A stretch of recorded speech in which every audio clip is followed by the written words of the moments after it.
The monitor screamed. Nobody moved. Except her. She leaned over the bleeding operator strapped to the gurney, her voice a whisper only he could hear. "You won't feel a thing," she said, gloved fingers already working at the wires beneath his vest. Behind her, a doctor shouted for security. He thought she'd lost her mind. He had no idea she used to do this for a living. In the dark, under fire, with worse odds than this. 30 seconds on the clock, and she wasn't even sweating yet. Hey everyone, welcome back to Nurse Files. If you're new here, glad you found us. Drop a comment and let us know what city, what state, what country you're watching from tonight. And if stories about quiet heroes hiding in plain sight are your thing, hit subscribe because this one's about to get intense. Let's get into it. Mercy Point Regional wasn't the kind of hospital that made the news. It was the kind of place people forgot existed until they needed it. A squat brick building on the edge of a fading army town, 40 minutes from the nearest base, patched together with government contracts and good intentions. Autumn Reyes had been a nurse there for 11 weeks. She was 26, small enough that the scrubs always looked a size too big, with dark hair pulled back so tight it looked like it hurt, and quiet eyes that gave away nothing. She spoke softly. She moved efficiently. She never complained, which made her, in the eyes of the ER staff, an easy target. "New girl still doesn't talk much," said Brooke Ellison, the charge nurse, loud enough for the whole nurses' station to hear. Brooke had 8 years in and treated each one of them like a medal she'd personally earned. "I had a whole conversation with her yesterday. 3 words, I counted." "Maybe she's shy," said Priya, one of the few who'd been kind to Autumn. "Maybe she's slow," Brooke said, and laughed at her own joke. Dr. Marcus Vance, the attending physician on shift, didn't laugh, but he didn't correct her either. Vance was 38, sharp-jawed, Ivy League diploma framed in his office like a trophy, and utterly convinced that intelligence and volume were the same thing. He liked being right. He liked being right loudly. "Reyes," he said one afternoon, flipping through a chart without looking up. "Where'd you train again?" "Community program, then field certifications." "Field certifications." He said it the way someone might say participation trophy. "Cute." She didn't answer. She just took the chart from his hand, checked the vitals, and moved to the next bed. That was the pattern. Vance tested her, Brooke mocked her, and Autumn absorbed it all with the same unreadable calm, the same steady hands, the same silence that everyone mistook for weakness. Nobody asked why a rookie nurse could start an IV one-handed in the dark during a power flicker without so much as blinking. Nobody asked why her eyes swept every exit in a room before she sat down. Nobody asked about the thin, white scar that ran along her collarbone, disappearing under her scrub top, or the faded ink on her wrist that looked like it used to be a tattoo before someone had it lasered away. They didn't ask because they didn't see her. Not really. "You know what she needs?" Brooke said loud enough to carry. "A real assignment, something that'll wake her up, see if she's actually cut out for this." Vance smirked. "There's a psych transfer coming in tonight. Combative. Military type, apparently. PTSD flare-up from what dispatch says." He glanced at Autumn like he was handing her a punishment. "Reyes, you've got him." "Copy that," Autumn said. Brooke rolled her eyes at Priya. "Copy that? Who talks like that?" "Someone who actually listens," Priya muttered, but nobody heard her over Brooke's laughter. Autumn walked away without a word, her jaw tight, her hands steady. She'd been called worse things by worse people in worse places for much higher stakes. A little office cruelty didn't rattle her. But something about tonight already felt different. The air had that particular electricity to it, the kind she used to feel in the hours before something went wrong overseas. She told herself it was nothing, just a slow ER shift and an overactive memory. She was wrong. At 9:47 p.m., the ambulance bay doors slammed open, and 2 paramedics wheeled in a gurney at a dead run, shouting words that made the whole department freeze. "Possible ordnance! Everybody back! We need EOD! We need—" The patient on the gurney was a man in his early 30s, dressed in torn tactical gear, blood soaking through a bandage on his thigh. Strapped across his chest, tangled in wiring and wedged against his ribs, was something small, matte gray, and very obviously not medical equipment. Brooke went white. Vance froze mid-sentence. Autumn Reyes was already moving. "Everybody out," Autumn said. Her voice hadn't risen, but it cut through the chaos like a blade. "Reyes, get back!" Vance grabbed for her arm. "That thing could be live." "It is live," she said, shrugging him off without looking at him, "which is why everyone who isn't treating a patient needs to clear the room, now." The paramedics were already backing toward the doors, radioing for a bomb squad that was, according to dispatch, at least 25 minutes out. 25 minutes the patient, his ID tag read Cole, D, Petty Officer, did not have. His pressure was dropping, the leg wound was worse than anyone had triaged for, and his breathing was shallow, ragged, panicked. "Talk to me," Autumn said, kneeling beside the gurney, voice suddenly gentle in a way nobody in that ER had heard from her before. "What happened?" "Training accident. Live charge got jostled in the fall. It's rigged to a pressure sensor. It's not supposed to." He stopped, eyes rolling back briefly before snapping into focus. "You need to get everyone out, now." "They're going. I'm not." "You don't understand what that is." "I do, actually." Something in her tone made him look at her properly for the first time. Not the scrubs, not the ID badge. Her eyes, flat, focused, terrifyingly calm. "Who are you?" he breathed. "Right now, your nurse." She was already snapping on a fresh pair of gloves, her hands rock steady despite what sat wedged against the man's chest. Copper lead, feeding into his secondary block, standard fail-safe pattern. Somebody built this in a hurry. "You can read that?" Cole rasped. "I can read a lot of things," she said. Her fingers found the housing's edge, and beneath the torn fabric of his vest, Cole caught a glimpse of the faded scar tissue along her arm, the kind that didn't come from paperwork or anything a community nursing program could teach. "Wait," he said, voice suddenly sharpening despite the blood loss, despite the fear. "That scar. I've seen that pattern before. Shrapnel, close range."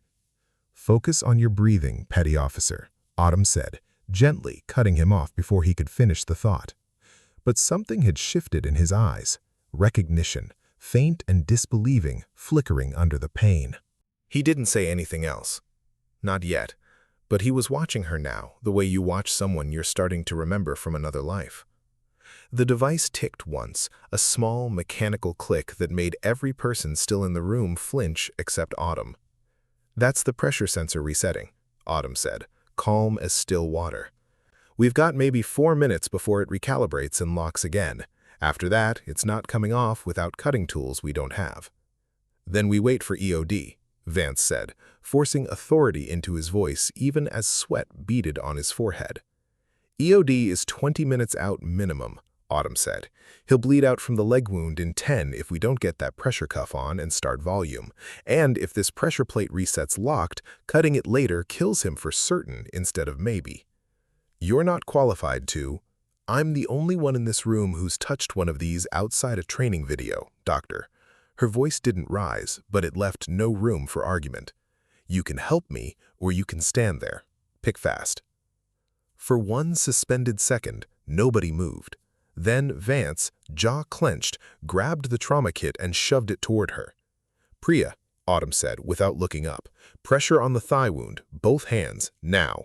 Brooke, I need the portable monitor moved 2 feet back, and I need you to call the base liaison line. It's taped inside every EOD folder in this hospital's emergency binder, page 4. Tell them we have a live ordnance patient and we need frequency jamming protocol before any cell phones or radios come within 20 feet of this bed." Brooke didn't argue. She ran. Cole's blood pressure kept sliding. Autumn's hands didn't shake once. Not when she peeled back the wiring housing millimeter by millimeter. Not when the secondary block clicked and a thin red light blinked to life along the casing. Not when Vance, behind her, actually gasped. "That's not supposed to do that." "It's supposed to do exactly that. It means I found the right lead." She traced 2 fingers along the wiring, murmuring numbers under her breath, coordinates almost, or a code, cadence that sounded rehearsed 1,000 times in 100 different rooms far from this one. Cole's eyes had gone glassy with blood loss, but he was still watching her, still trying to place the fragments clicking together in his mind. "Sawyer, your voice, you sound like—" "Stay with me, petty officer," Autumn said, sharper now, urgent. "Not yet." The red light blinked faster, faster. Vance actually stepped back despite himself. "Reyes!" "I need silence," Autumn said, and for 3 full seconds, the entire ER held its breath. Her hand moved once, decisive, final, and pulled the secondary lead free. The red light died. The device went dark and inert in her palm. For a moment, nobody breathed. Then the trauma monitor beeped its ordinary rhythm, and Cole's blood pressure, freed from the panic spiking it, began slowly to climb back toward stable. "Pressure's holding," Priya said, voice shaking. "Oh my God, pressure's holding." Autumn set the disarmed device gently on a tray, snapped off her gloves, and turned immediately back to the leg wound like she hadn't just done the impossible. "Let's finish saving his life," she said quietly. "The easy part's over."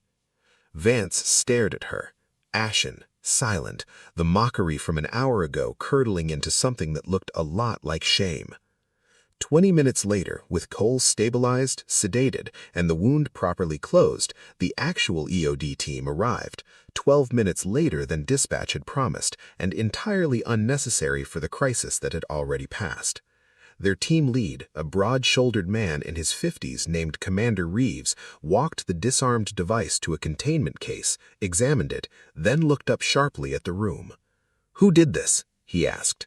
Vance, to his credit, pointed immediately. "She did, Nurse Reyes."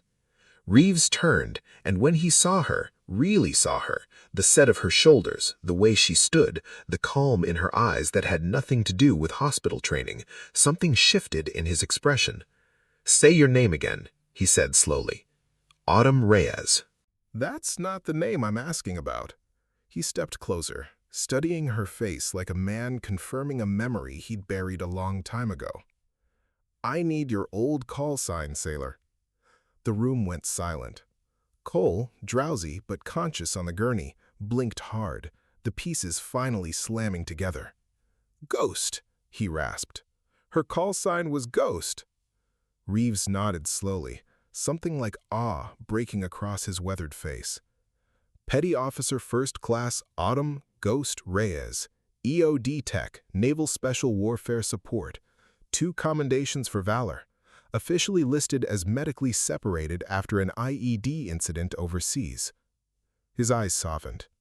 "I thought that name was retired for good." Brooke's hand flew to her mouth. Priya sat down hard on a rolling stool. Vance looked like he might be sick. "You're a SEAL support tech?" Vance said, voice cracking. "You defused live ordnance in combat?" "I disarmed things so other people didn't have to bury friends," Autumn said quietly. "Then I came home and became a nurse because I wanted to save lives without anyone shooting at me first. I didn't advertise it because I didn't think it should matter." "It should have mattered enough that we treated you like a person," Priya said, guilt thick in her voice. Brooke couldn't meet her eyes at all. "I called you slow. I made fun of you in front of the whole—" "You did," Autumn said. "Not cruel, just honest. But right now, there's a patient who needs monitoring, and that matters more than any of this." Vance stepped forward, jaw tight, forcing out words that clearly cost him something. "I told you to get back. I nearly stopped you from saving his life because I couldn't imagine you knew more than me." "You did," Autumn said again, simply. Then quieter. "Next time, ask before you assume." The story should have ended there. It didn't. By morning, hospital administration had gotten wind of an unauthorized live ordnance intervention performed by a nurse with no documented EOD certification on Mercy Point's books, a technicality nobody had thought to update since her hire. Autumn was called into a conference room. The next afternoon, waiting for her were the hospital's chief administrator, a stiff, nervous man named Grant Pierce, and a hospital attorney flipping through a thin folder like it contained her entire career. "Ms. Reyes," Pierce began, "your actions last night, while dramatic, represent a significant liability exposure for this facility. You are not credentialed for explosive ordnance handling. You bypassed protocol. You put the hospital at risk. I put myself at risk, Autumn said evenly. So a patient and this building's east wing wouldn't have to be. That's not the point. Protocol exists for a reason. Protocol would have had that man bleeding out for 25 minutes waiting on a bomb squad that arrived 37 minutes after the initial call. I made a judgment call with training the Navy spent 2 years and a great deal of taxpayer money giving me. I'd make it again. Pierce opened his mouth to respond, but the conference room door opened before he could. Commander Reeves walked in without waiting to be announced, still in uniform, expression thunderous. Before this goes any further, I'd like it noted, for whatever file you're building against this woman, that Petty Officer Reyes's service record includes 2 commendations for valor and a Purple Heart from an incident that saved 4 of her unit. I'd also like it noted that if she hadn't acted last night, we would be having a very different, very tragic conversation about the east wing of this hospital. Pierce shifted uncomfortably. Commander, this is a hospital liability matter, not a military. It's a matter of whether this hospital wants to discipline the one person in the building qualified to prevent a mass casualty event, Reeves said flatly. I'll be submitting a formal commendation request to your board on her behalf. I'd suggest you consider your next move very carefully. The attorney closed the folder. Pierce cleared his throat. We'll reconsider our position. Safe within 48 hours. The ring's ringleader was arrested attempting to flee the state a week later. Commander Reeves stood before Mercy Point's board of directors personally to deliver his report. This hospital, he said, was protected twice in 1 week by a woman most of you underestimated the moment she walked through your doors. Petty Officer First Class Autumn Reyes, call sign Ghost, is a decorated United States Navy veteran whose combat record most people in this room aren't cleared to fully hear. What I can tell you is this: she saved a SEAL's life. She prevented a bombing, and she talked a desperate, coerced man out of a decision that would have destroyed his life, and possibly others, all without raising her voice once. Grant Pierce, visibly humbled, stood to address the room. The hospital will be formally updating Miss Reyes's credentials, issuing a public commendation, and, pending her acceptance, creating a new emergency response training position specifically so her expertise benefits this facility going forward. Brooke Ellison, sitting quietly in the back of the room, waited until afterward to approach Autumn in the hallway. I was cruel to you, she said. No excuses this time, no deflection. I judged you before I ever really looked at you. I'm sorry. Truly. I know. Thank you for saying it. Vance found her not long after, hands in his coat pockets, uncharacteristically humble. I've spent my whole career assuming loud confidence meant competence, he admitted. You taught me that's backwards. Quiet people are sometimes the ones who already survived the things the rest of us are scared of. Most heroes don't announce themselves, Doctor. That's kind of the point. Mercy Point Regional changed after that. Slowly, at first, an updated policy here, a mandatory sensitivity training there. Then, more meaningfully, Brooke became the loudest advocate on staff for treating new hires with patience instead of suspicion. Vance started asking his patients questions instead of assuming their answers. Priya and Autumn became close friends, the kind who covered each other's shifts without needing to be asked. Petty Officer Cole recovered fully and made a point of visiting Mercy Point every few months just to shake Autumn's hand and remind the newer staff, loudly and proudly, exactly who had saved his life. Dale Whitfield's sister sent a card every year on the anniversary of the day she came home safe. And Autumn Reyes kept working quietly in the ER, kept doing rounds nobody noticed, kept being underestimated by strangers who hadn't learned yet, the way the whole hospital eventually had, that the loudest person in the room is rarely the most dangerous one, and the quietest one is rarely the weakest. She never asked for recognition. She never needed it.